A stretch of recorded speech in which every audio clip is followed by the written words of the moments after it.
Scale up of aeration and agitation.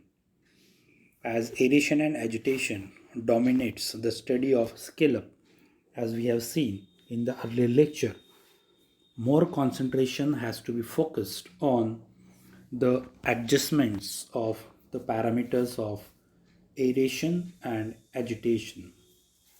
The solution to the scale up problem is in threefold. It can be obtained in three stages.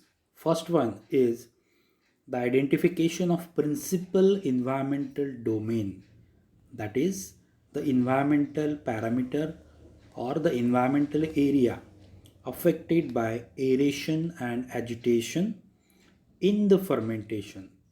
For example, oxygen concentration domain, shear condition domain, or bulk mixing domain. So first step is the identification of this domain which is affected by aeration and agitation.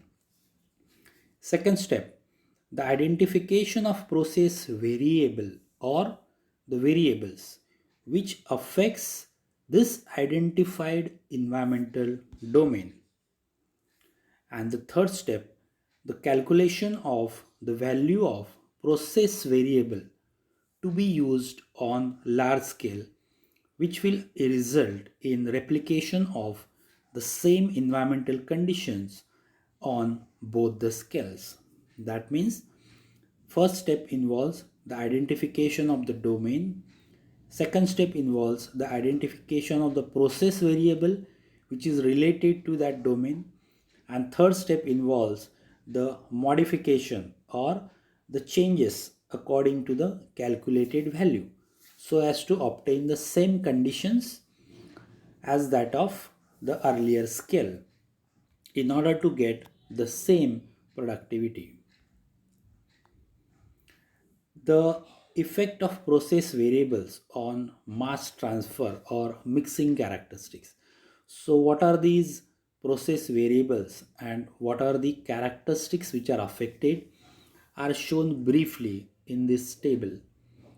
Process variable, if it is power consumption per unit volume, then the characteristic affected is oxygen transfer rate. If process variable is volumetric air flow rate, then it is related to oxygen transfer rate. If process variable is impeller tip speed, then the characteristic which is going to be affected is the shear rate. Shear means the damage to the cells, so on and so forth.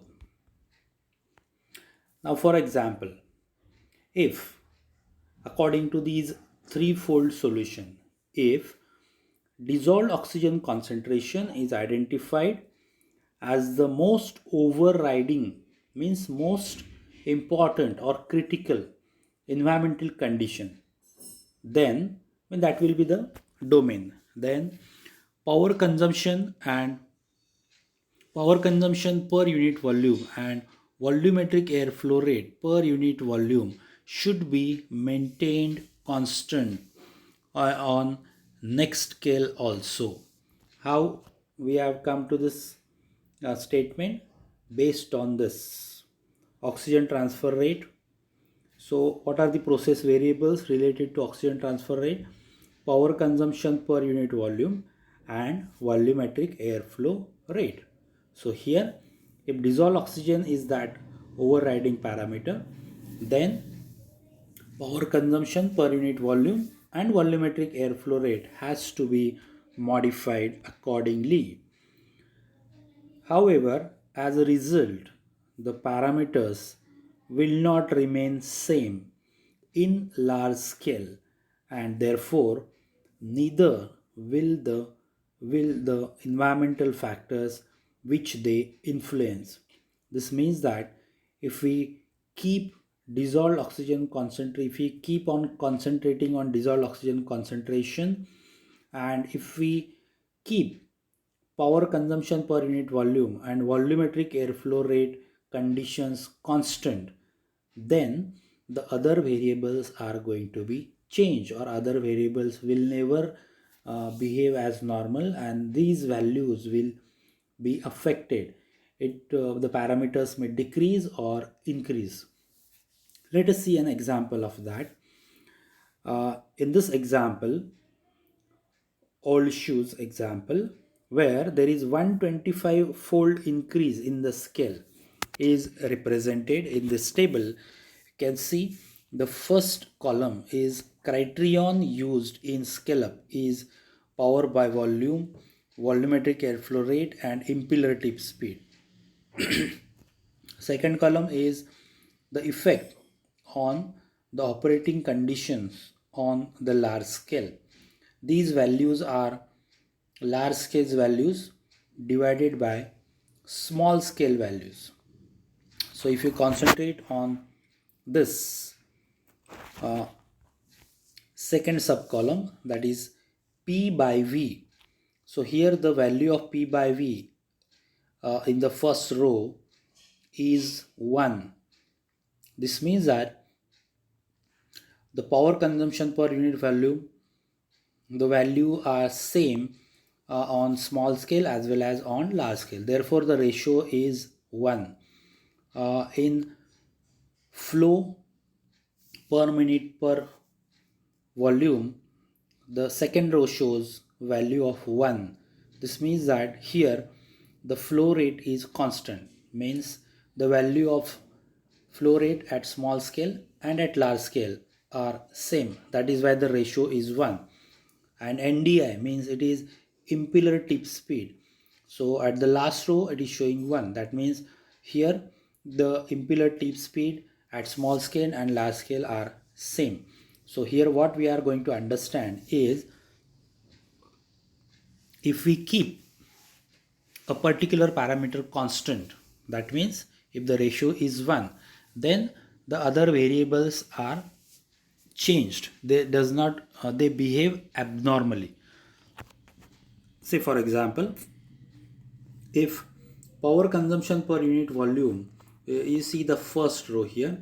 So if the power consumption per unit volume is constant, that is 1, then you can see that the flow has decreased and impeller tip speed, that is NDI, has increased. In the second row, if the flow characteristics are constant, then there will be tremendous increase in power consumption per unit volume, that is 25, and there will be tremendous increase in the impeller tip speed, that is 5.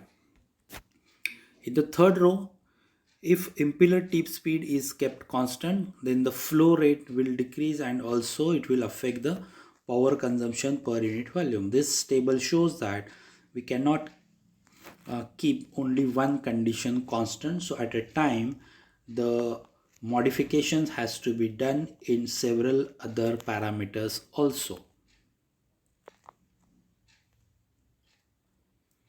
The most important environmental domain affected by aeration and agitation in most of the fermentations are oxygen concentration and shear conditions. So therefore, the most widely used scale-up criteria are the maintenance of KLA and constant shear conditions. So KLA is related to oxygen concentration, and another parameter is shear condition. So these two has to be maintained properly in order to get a good progress of fermentation. So constant shear conditions. Constant shear conditions means on small scale as well as on large scale, the conditions should remain same.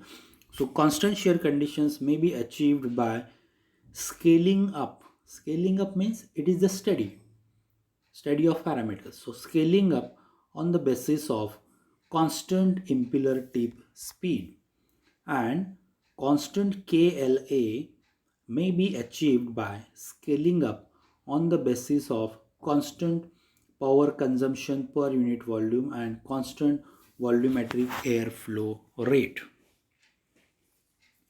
Now the operating variable that dictates the constant power consumption in geometric similar vessel or in the fermenter design is agitator, the speed of agitator.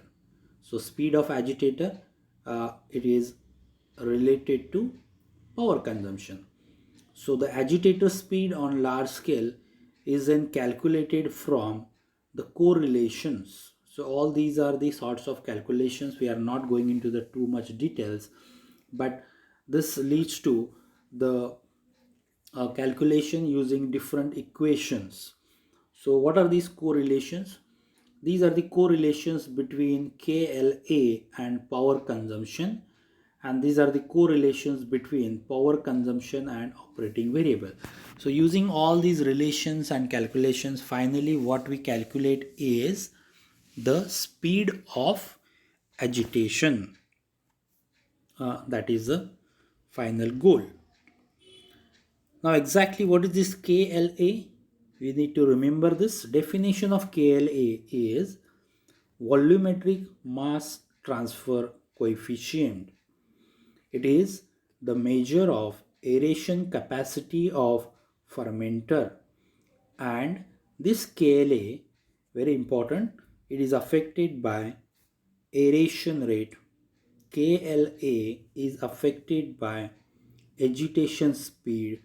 KLA is affected by impeller design. KLA is affected by culture broth or the viscosity of the broth, called as broth rheology. So volumetric mass transfer coefficient, it is transfer of what? Mass means everything which is present inside the liquid medium.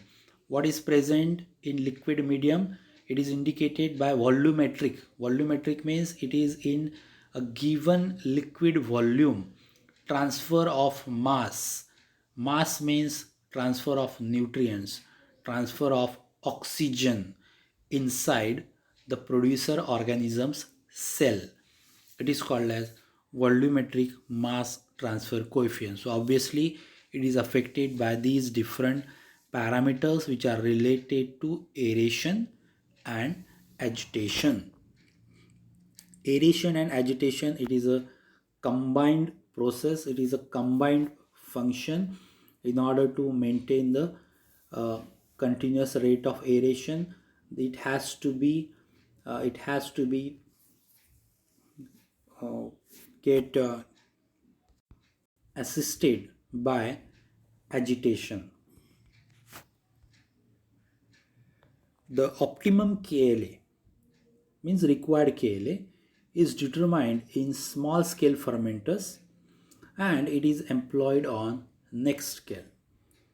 So the KLA value is calculated on small scale, that will give you the higher productivity, and we'll try to maintain the same KLA value in next level fermenter by the modifications of different process variables. So same KLA, it can be obtained in different size fermenter. This is very important, by adjusting the operational conditions. So the quantitative relationship between KLA and other operating variables is very important for the calculation of values of the process variables required to obtain the same KLA. That is all about the scale up of aeration and agitation, how it is done and how it is calculated at small scale and how it is applied to large scale. Then second part is scale up of broth rheology.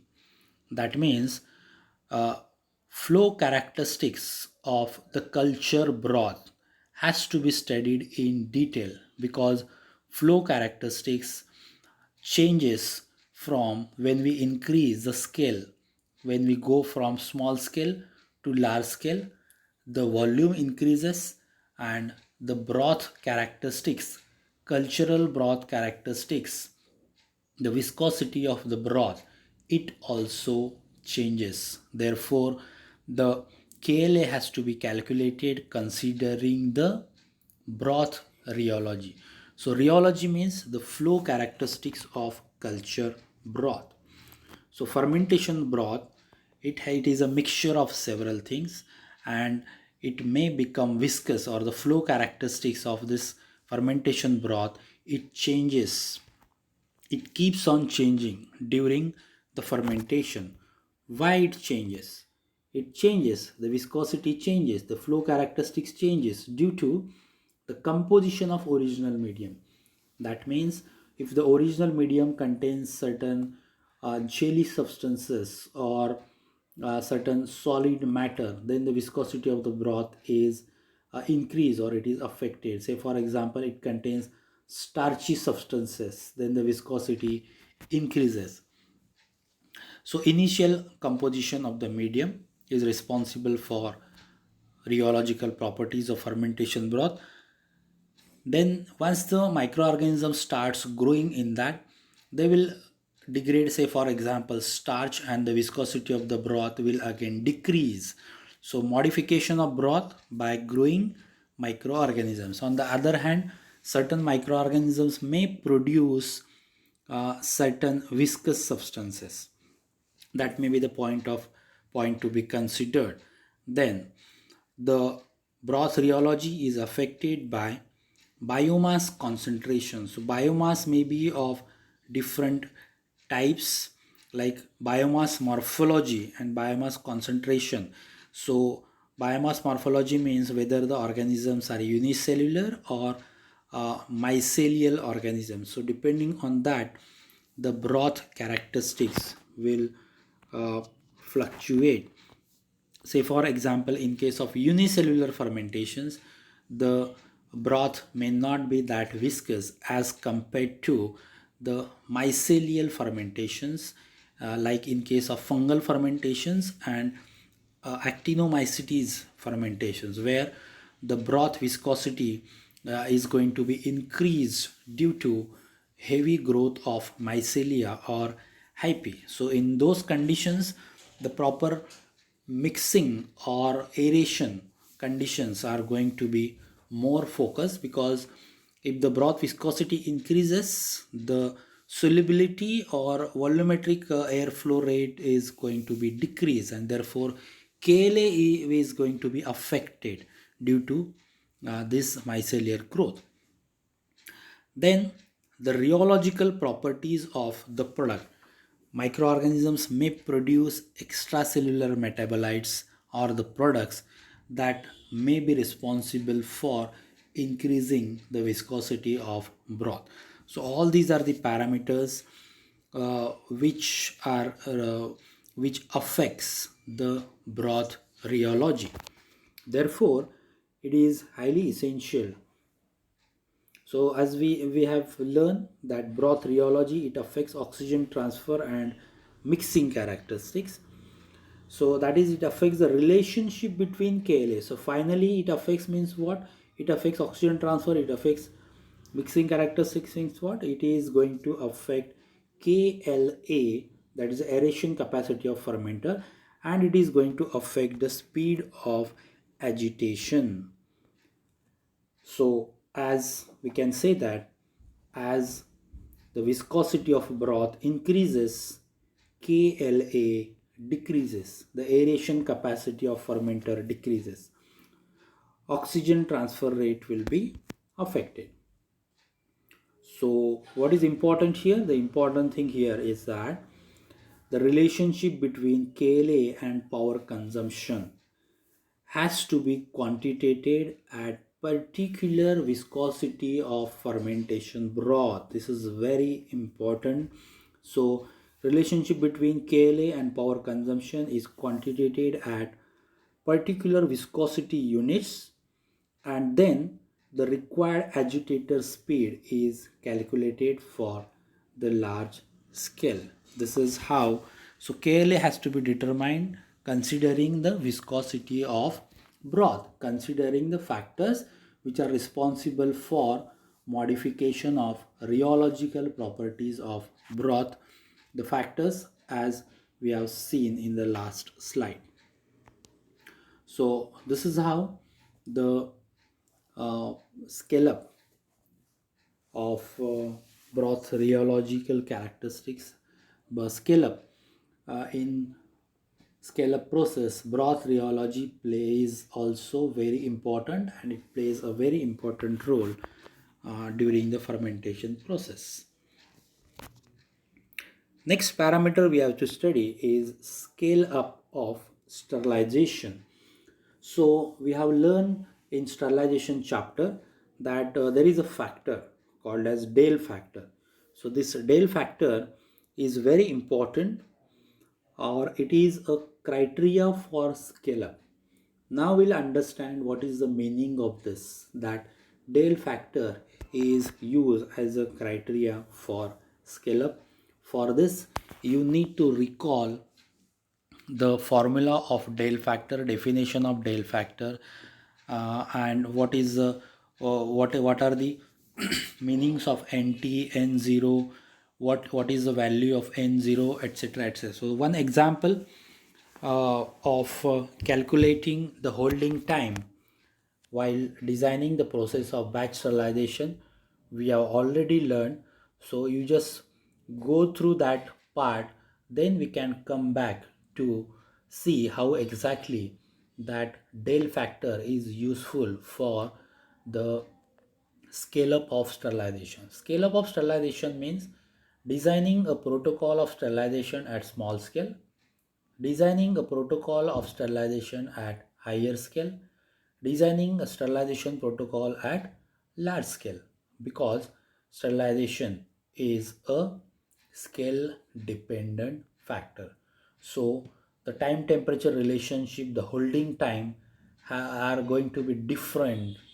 For a small volume, holding time is going to be different for a larger volume. And in case of continuous sterilization, if we see that temperature factor is again variable. So it is not that only holding time is variable, but if it is continuous sterilization, then the temperature is also variable. So I want that you all should go through that part of calculation of design of batch sterilization, in which we have calculated holding time. Then we'll come back to discuss more about the scale up of sterilization and how this Dale factor is useful for the scale up of sterilization, which is going to be a very important, a very interesting part.